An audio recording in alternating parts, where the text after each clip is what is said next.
നമുക്കിന്ന് എഴുത്തച്ഛൻ പുരസ്കാരം നോക്കാം. 2023 31ാമത് എഴുത്തച്ഛൻ പുരസ്കാരം ലഭിച്ചത് എസ് കെ വസന്തന്.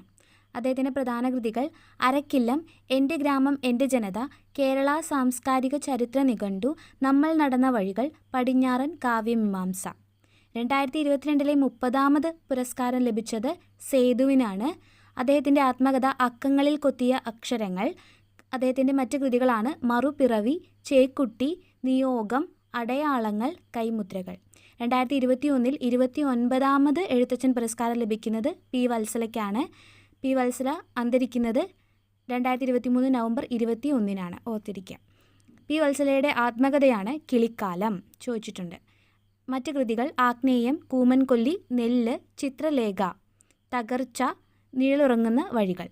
ഇതിൽ ആദ്യത്തെ നോവൽ തകർച്ചയാണ്. ഏറ്റവും അവസാനത്തെ നോവലാണ് ചിത്രലേഖ. Thank you.